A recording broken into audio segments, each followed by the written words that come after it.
Hey guys, subscribe for daily content, and if you're shopping for gear, make sure you check out the description for the newest items at some of the very best online retailers. There's also links for some of the items that I personally recommend. Thanks! What's going on YouTube? Metal Complex here, and today I've got a really fun, non-serious video to share with you guys. Today I'm going to be sharing with you the top 11 strongest folding knives in my personal collection. Let's get this out of the way right off the bat. If you're really going to use a knife super duper hard, borderline, or actually abuse the thing, you should be using a fixed blade 100%. A folding knife has a weak point, and that weak point is, you guessed it, the pivot. So no matter how robust or crazy the knife is, a fixed blade of similar robustness is always going to be better. This video is not serious in any way, shape, or form, but every time I talk about it, it invites people to get super duper critical, and I'd like to avoid that as much as possible. I am a professional of nothing. I am simply a collector who enjoys collecting things that don't always translate perfectly to utility, but are interesting for one reason or another. And a lot of times those interesting elements include super robust builds, right? It's kind of fun. The idea of a folding knife is, you know, really cool in terms of like general utility because it folds. But people have always been obsessed with sort of maximizing the durability of folding knives because they can't really ever be as strong as a fixed blade. So what has happened in the knife world over the last couple of decades especially, or specifically, is it has spawned some really wacky overbuilt stuff, and I collect a lot of it, so I want to share that with you guys. Thanks to my patrons for supporting me. Let's go ahead and start off here. The first bunch are actually all kind of ranked the same, and that's because they're all frame locks, which have a specific disadvantage, and that disadvantage is that they are frame locks. Some of the stronger locking systems later on in the video are substantially more capable. This is the Midgard's Messer Thunrar, which is a super robust knife. You'll notice that that is a common theme, but just because the materials are thick doesn't necessarily make it. It's not really what makes it stronger than your average frame lock, right? We have a really thick blade, really thick titanium scales, and it runs on, or it operates on a titanium frame lock, which is substantial, right? The lock itself will hold it out in most situations. However, a frame lock is not ideal if you're going to baton with a folding knife, which, let me make this clear, I think that is a stupid thing to do. There are tons and tons of content creators all over YouTube. I mean, there are literally tens of thousands of videos of people batoning with folding knives and sort of testing. There's no real reason for me to do that because everybody has showcased, you know, like various frame locks and their weakness in this specific test, right? But the weakest part of a frame lock is going to be the relief cut. And as has been pointed out to me by a few different content creators and members of the community, when the relief cut has 90-degree cuts, like in the Maxace Vortex that I broke, and Maxace just corrected that by sending me some new Vortex models with the circular cutouts here. When it's 90 degrees like that, it creates a point, I guess, where it's much easier to snap it, because when you're pounding on the spine, it's pushing into the frame lock, and I guess transferring a lot of that force to here, right? Again, professional of nothing. What makes this a little bit more durable than your average titanium frame lock is the fact that it has a secondary stop pin. So some of that can be mitigated away and into that stop pin. This makes it to where if impact force causes, you know, the pressure that's going into the frame lock, if it pushes down and moves it out of the way, that stop pin will remain in place. Now, there's probably, in fact, there's inevitably a certain amount of force that can overcome that and cause it to snap, right? As is the case with anything. We live in a finite universe, right? But this will hold up, I guess, a little better. Do I find it to be a more convenient, tool than your average pocket knife? No, because I think 99.999% of tasks you're likely to encounter with a regular folding knife can be accomplished with a regular folding knife, and this type of stuff is just overkill for the sake of fun. That's essentially the intro to this video. Don't take this video seriously. But if I had to include, right, the first knife on the list, if I wanted to start off with something, it would definitely be something like the Thunrar. Moving on to something that is essentially exactly the same idea, just slightly more robust. It's going to be the Midgard's Messer Beowulf. What makes it slightly better than the Thunrar? Well, this has a screw down over travel. So this isn't creating any massive excess in terms of durability or reliability, but you also have the secondary pin, which I have. I'm just, not going to demonstrate for the sake of time. So there's something keeping that lock bar in place if you have it screwed down all the way, keeping that lock bar in place, and you have the secondary pin, right?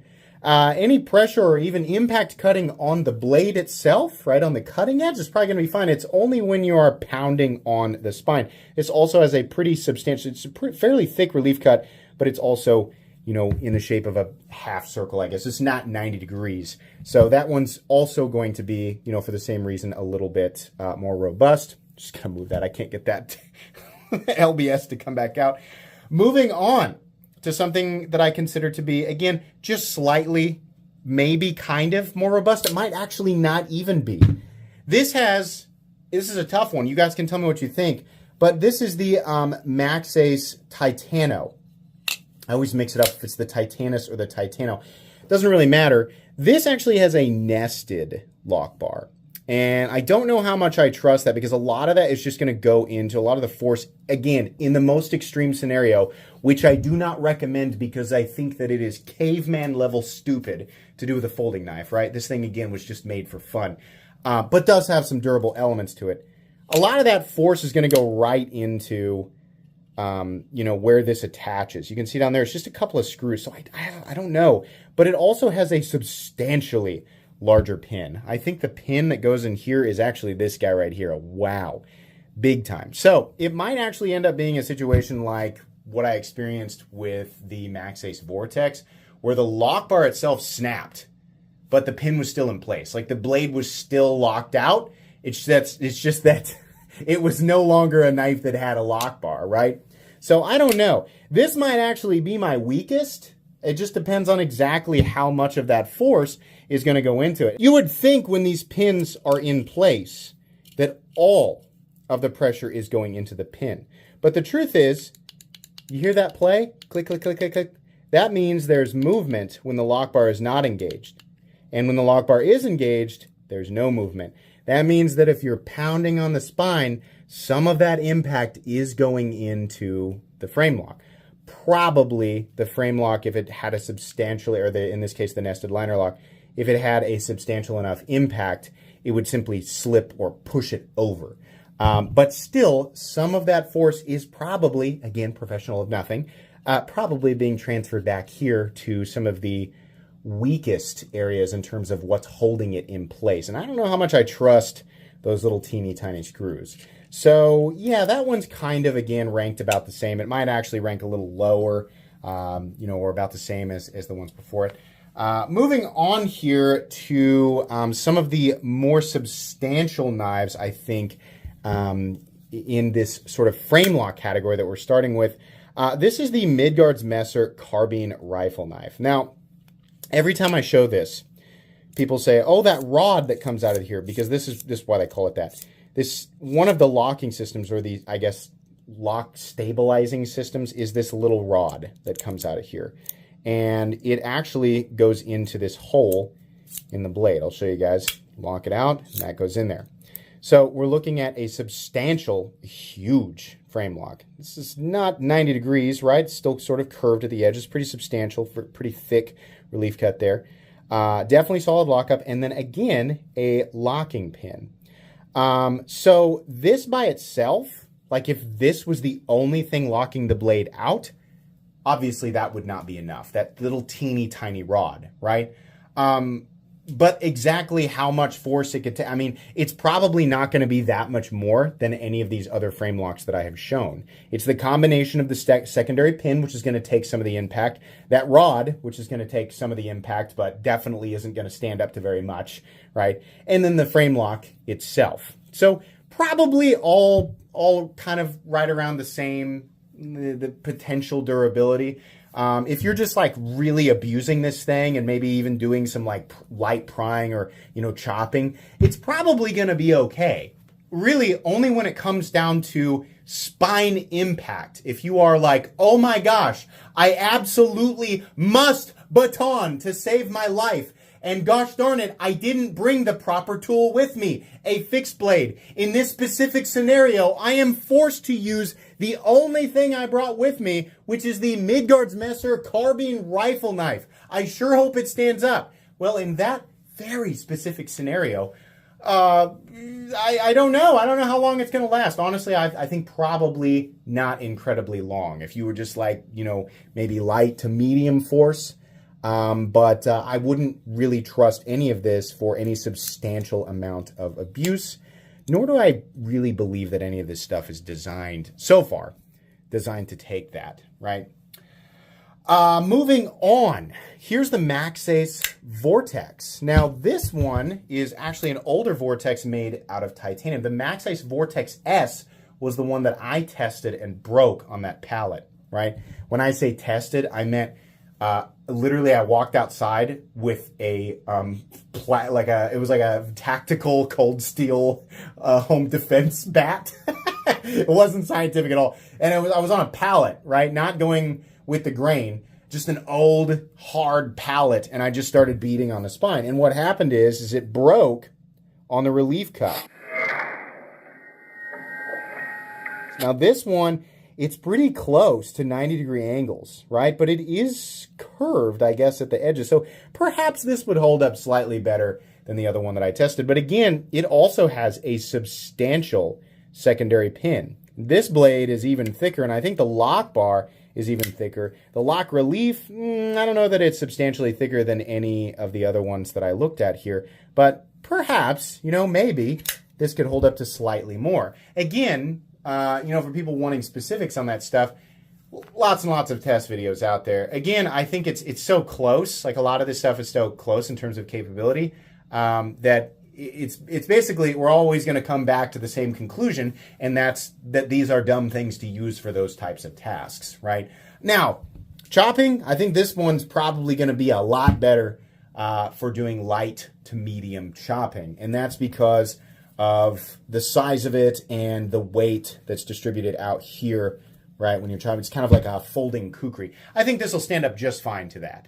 I don't think that there's any real issue there. Massive, absolutely massive stop. So a lot of that impact is going right into the frame and back into the stop pin. This is also stopping in its third position up against a huge backspacer. So I think this is more than fortified for that. I think this knife is getting a little bit more into realistic, specific use territory.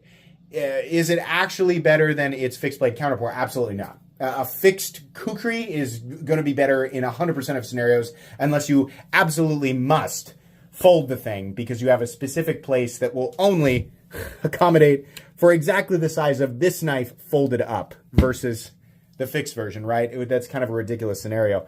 But yeah, I think that one maybe would hold up a little bit better. And those new Vortex S knives, which are substantially less expensive, I think that's probably going to be, the better way to go, because the titanium and the M390 and the carbon fiber, not really making much of a difference if you're really going to pound on these things.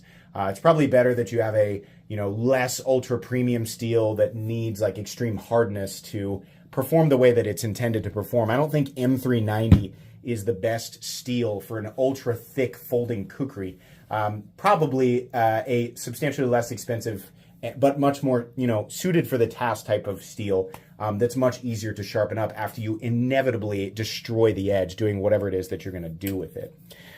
Moving on here, I think that I think personally, and people can tell me that I'm wrong, and that's perfectly fine, because again, professional of nothing, just a regular Joe who likes to collect knives, speculating on a lot of this stuff. The Maxace Hephaestus is really pretty intense. Now, it's got, not necessarily any thicker. I mean, might even be a thicker relief cut. A thinner relief cut in this area, but not 90 degrees. You have a pretty substantial titanium lock bar, and you also have the screw down LBS. This is a much more substantial LBS as well, and you have a Titanic secondary pin location. This thing probably, I feel like might hold up to it. It'll at least the same amount of abuse, perhaps slightly more. It's also got those external stops, right? So there are a bunch of different points where, even though like this one back here also has these massive stops, I just don't know again how much I would trust this little nested lock bar here in the most extreme scenario. But this thing has like everything that the previous knives have had, but every area is fortified the same or better. So while it is a smaller knife than, you know, like the MagSafe Vortex, I don't know. I feel like it should maybe stand up about the same, like maybe, I don't know. It just depends on exactly where, you know, those impacts, those massive impacts are being distributed.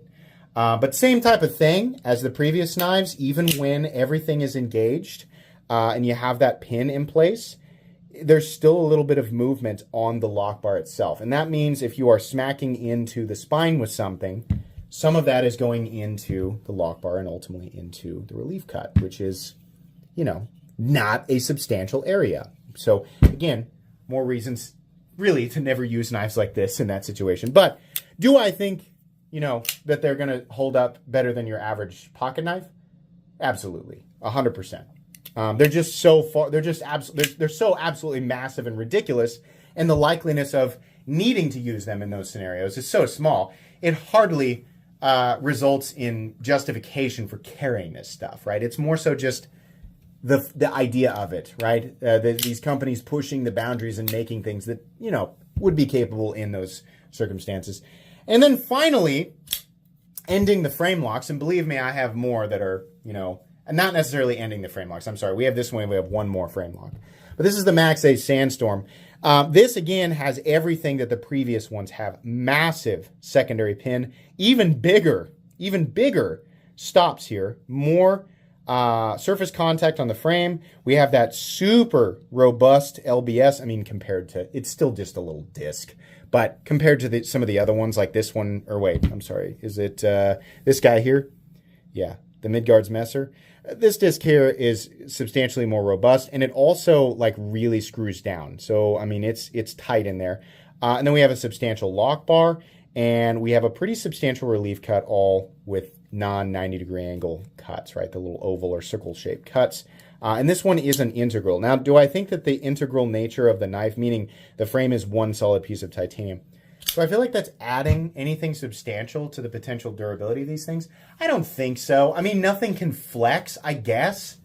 You know, it's going to come down to the stops, the pivot, the other stop that you can put in here. I mean, there's lots of different areas that can mitigate this impact.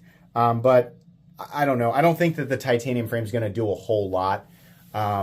So really, I'd place it pretty much exactly the same as the Hephaestus. And then finally, the true final frame lock, the one that I believe is just a little bit better, is the T1000.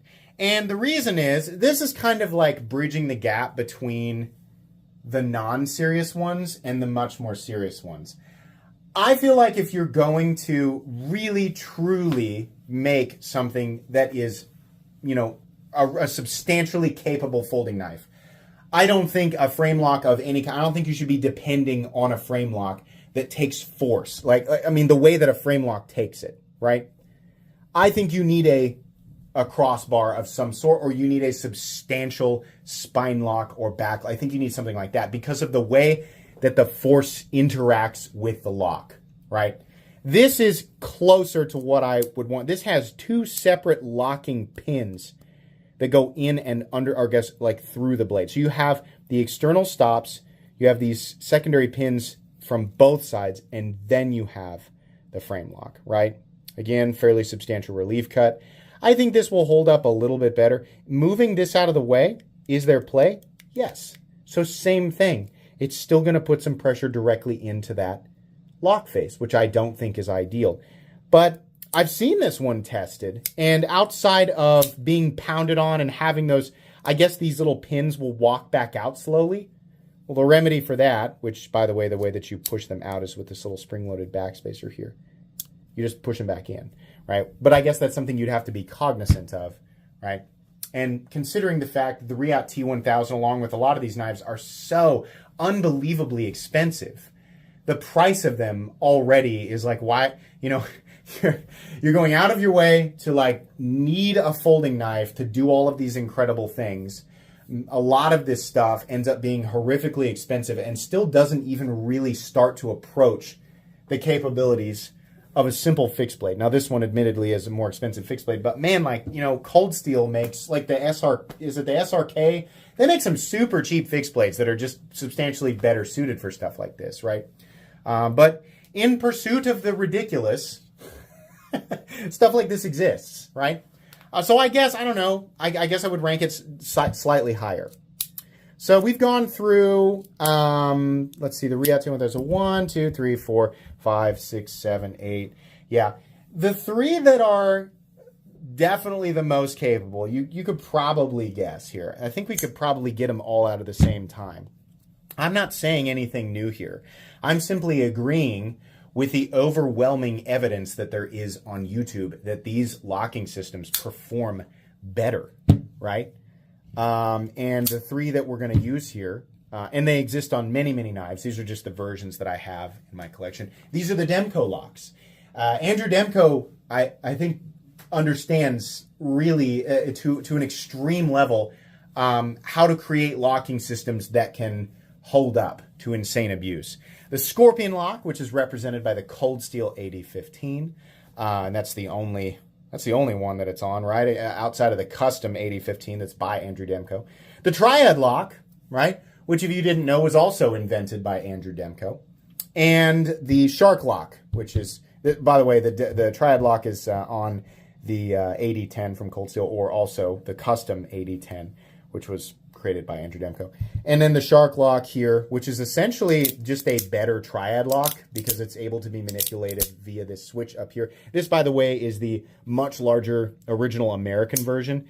There is the Shark lock on the Taiwanese AD20.5, which is what people are used to. This is the American AD20, much larger. But it's essentially a Triad lock that is much, much easier to operate. These locking systems, the way that they would take force, I think it was the Dutch Bushcraft boys who tested the Triad lock in the AD10, and if you're familiar with that channel, they didn't hold anything back. These locks are serious, all right? If you're really serious about like getting a folding knife, again, I think you have to be aware of the fact that you're never going to have the same general capability as a fixed blade with the same general robustness, right? Thickness of material, and I guess the equivalent fixed blade to what you're... Obviously, if you have like a little tiny skinny SE Azula, that is a fixed blade, but it's not the same. It's not like this the right matchup for what we're looking at here, right? But if you're really serious about like maximizing the durability of your carry knife, because these knives do fold up and become compact enough that I think they're a lot more of a serious choice, right? A lot of what I've shown you so far has been so huge and ridiculous, and the fact that the strength is not going to measure up to these locking systems, they're not really the best choices. Like, those are kind of more, like, yeah, they're a little stronger, but they're still, like, kind of novelty, right? But the AD15, the way that lock engages, I mean, you can see here exactly what's happening. You have these stops. This bar slides into this slot, that deep slot, and then you have these two pins that lock in here.